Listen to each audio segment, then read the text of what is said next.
Bom dia, meus queridos irmãos, a paz do Senhor. Que bom que você está aqui, que bom que nós estamos juntos de novo.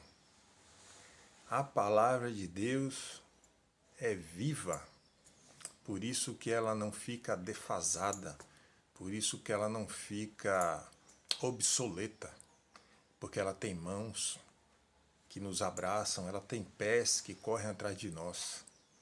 Por isso, meu irmão, pelo o benefício tão grande dessa palavra, desse manual da vida, nos servir tanto pelo amor que Deus tem incondicionalmente por nós, é que nós temos que nos dedicar cada vez mais a aprender sobre a palavra de Deus.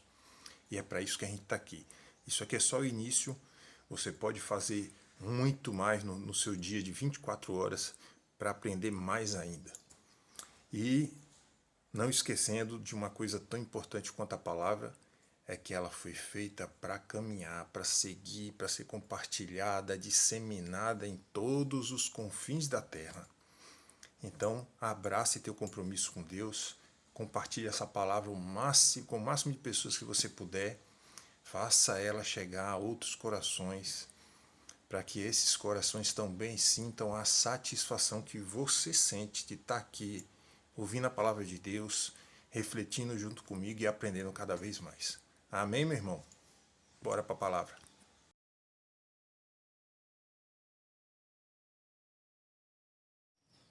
Palavra do Senhor está em Salmo 119, do versículo 9 até o 18, e diz assim: Como purificará o mancebo seu caminho?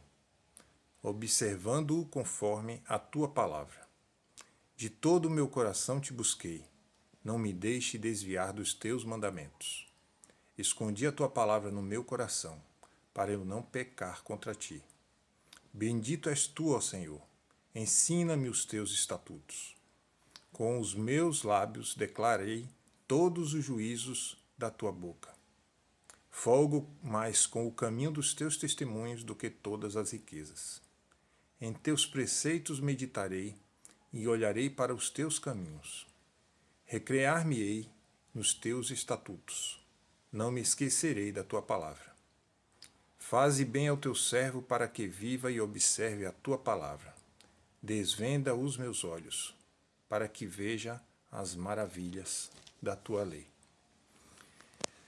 Meus irmãos, quem tem mais de 40 aí, lembra de quando o ensino médio era muito bom, em que nós tínhamos professores de não só de português, nós tínhamos professores de português e literatura. Compreensão do texto, interpretação do texto.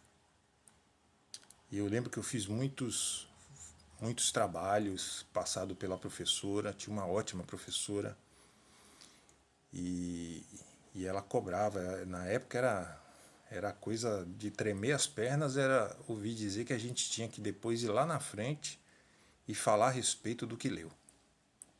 Para que ela soubesse se a gente realmente leu, nós tínhamos que interpretar o texto que tínhamos lido. Era algo muito apavorante. Mas hoje, né, na época a gente não identifica como algo bom, mas hoje foi muito bom passar por isso. E a importância de... eu lembro que eram livros, tinha uma coleção Vagalume, era muito bom os livros dessa coleção, Escaravelho do Diabo, se eu não me engano. Nossa, tinha tantos títulos. Depois ela deu Dom Casmurro. Eu nunca li nada tão complexo e tão difícil de interpretar como Dom Casmurro. Não conta para ninguém, eu não recomendo para ninguém. Mas, lendo e estudando profundamente é que a gente vai começando a compreender. E, meus irmãos, eu vou falar de algo aqui, porque é tão importante a interpretação correta. Eu não sei, eu sei que eu vou contar porque eu já passei por isso, tá? O tal do WhatsApp, meu irmão, quando é áudio é mais fácil, né? Porque aí você vê a entonação que a pessoa está falando, então você consegue interpretar, né, a emoção que ela está colocando ali naquela frase, naquela palavra. Mas quando a gente escreve, meu irmão, eu confesso, eu já fui um dos que fiz muita interpretação errada do que eu estava lendo. E hoje acontece muito disso em todos os setores da nossa vida, tá? Dentro de casa, no trabalho, e essa interpretação conveniente, eu vou dizer assim, tem atrapalhado a nossa vida demais. E eu estou falando aqui da nossa vida, só estou falando aqui por enquanto da nossa vida mundana, tá? Atrapalha demais, às vezes a gente discute dentro de casa porque interpretou o que a outra pessoa escreveu no WhatsApp, pensei que era isso, pensei que era aquilo, mas pensou tudo errado. É porque você pensou com a emoção que você colocou para pensar, a emoção conveniente do seu momento. E aí por isso aconteceu isso no seu trabalho, dentro de sua casa, com um amigo na rua, enfim. Tenho certeza que todos já passaram por isso, pelo aquele mal entendido, que foi proveniente de uma má interpretação da situação. Agora, meu irmão, você pense aí, o que é você interpretar de forma errada a palavra de Deus? Por isso está se vendo hoje, até mesmo para que a Bíblia não é um livro mentiroso, para que se cumpra o que está escrito ali. Que muita coisa já está acontecendo como sinais da volta de Jesus, e uma delas são as blasfêmias que a gente tem ouvido por aí, de pessoas que se dizem pastores, né, e estão deturpando a palavra de Deus para benefício próprio. Para benefício próprio, para conveniência própria. E isso é muito perigoso. Porque o fiel que está lá, ouvindo, olha para aquela pessoa que está pregando, põe crédito no que ela está dizendo, né, e porque é ela que está dizendo, e aí vai acompanhar o pensamento e a interpretação errada. E isso é muito perigoso, meu irmão. Porque aí esse fiel vai sair compartilhando a palavra de forma errada para quem ele conhece. E aí vai estar disseminando a palavra mal interpretada. Meu irmão, eu estava lendo um comentário, e eu não lembro o nome do autor de um livro americano, em que um amigo dele disse o seguinte, que se cortasse alguma parte do corpo dele, não sairia sangue, sairia passagens bíblicas, de tanto que ele lia a palavra do Senhor. Porque a Bíblia, meu irmão, foi feito para ser consumida diariamente. É por isso que é um livro vivo, por isso que é alimento para a nossa alma. Por isso que é manual da vida. Mas você precisa ler da maneira certa e interpretar da maneira certa. Foi um livro escrito por homens, mas foi feito isso à luz do Espírito Santo. Não tem um livro como a Bíblia. Então, meu irmão, o que eu posso te dizer é: não leia sozinho a Bíblia. Convide o Espírito Santo para te dar a interpretação correta. Antes de orar, antes de ler, ore e faça reverência à palavra do Senhor. Busque no Espírito Santo a luz do discernimento certo que você precisa para entender o que está escrito. Uma outra dica é não tornar literal o que é alegórico e vice-versa. Se você vai tem uma passagem que todo mundo diz assim, tem até adesivos para carro, né? Tudo posso naquele que me fortalece. Mas você não usou o contexto. O contexto que Paulo está dizendo ali é que ele pode passar privações, fome, sede, frio, pode ser privado da liberdade, mas ele pode tudo em Deus. Ou seja, ele pode passar por tudo isso, porque tem Deus com ele. Então, essas coisas não o abalam. Mas tem gente que usa essa palavra para dizer assim, eu posso conquistar o que eu quiser, eu posso ser tudo o que eu quiser, eu posso ter o que eu quiser. Não, não é isso. Essa é a chamada Bíblia de conveniência. Você está usando a palavra de Deus, deturpando ela para benefício próprio. E aí está o perigo. Então, meu irmão, quando você lê uma passagem, lê o contexto, leia os versículos antes e os versículos depois, para você entender do que está falando. Não entendeu? Procure uma igreja que tenha um pastor que seja comprometido com o estudo profundo da palavra e que ele compartilhe isso de maneira correta. Tudo o que ouvimos tem que ser comparado à luz da Escritura. A própria palavra de Deus diz isso. Compare.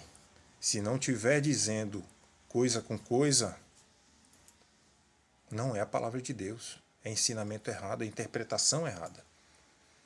Você precisa querer de verdade aprender a praticar a palavra de Deus. Mas primeiro você precisa entender a palavra de Deus. E esse entendimento só vai te alcançar com a interpretação certa. Primeiro, não faça sozinho. Convide o Espírito de Deus antes de... Não faça da Bíblia como você lê um gibi ou como você lê uma manchete de jornal. Não.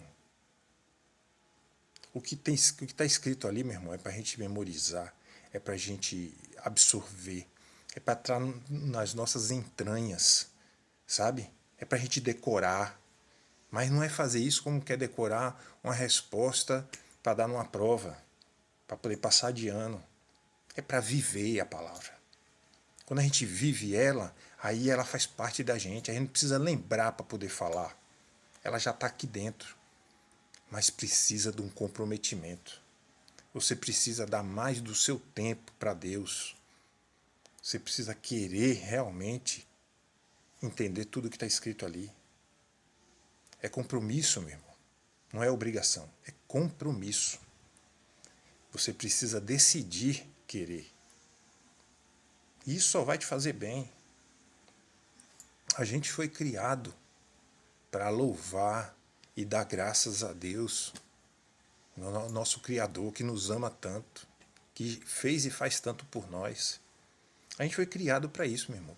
Volto a dizer aquela frasezinha, para virar bordão mesmo. Quem não vive para servir não serve para viver. Você foi criado com um propósito, o mesmo que o meu.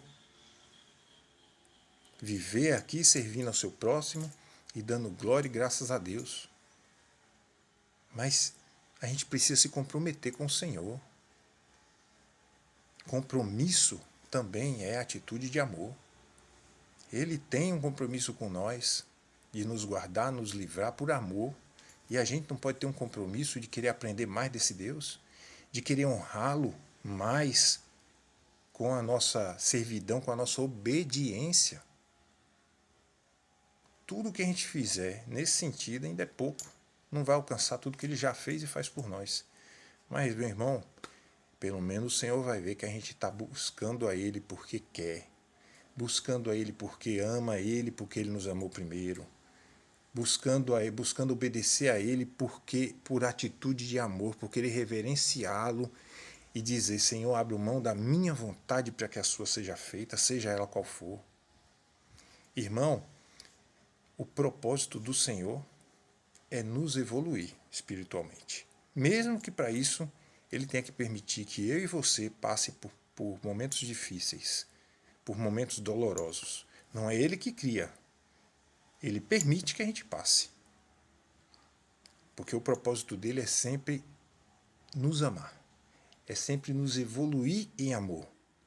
E se nós escolhemos o caminho difícil para alcançar isso, a culpa não é dele. Ele vai permitir que a gente passe.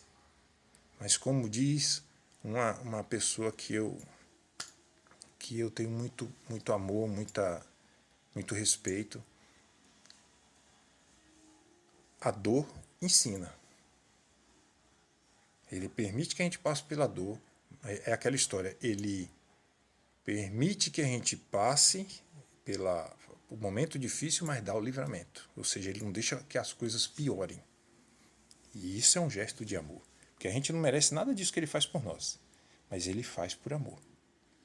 Então, meu irmão, abraça esse compromisso, sabe? Do mesmo jeito que você corre com afinco e dedicação no seu trabalho, do mesmo jeito que você também é dedicado à sua família, às suas coisas particulares, seja dedicado também à palavra de Deus. Se comprometa a querer de verdade aprender mais sobre esse livro que traz a palavra da salvação para nós. Amém, meu irmão? Um grande abraço e até a próxima semana.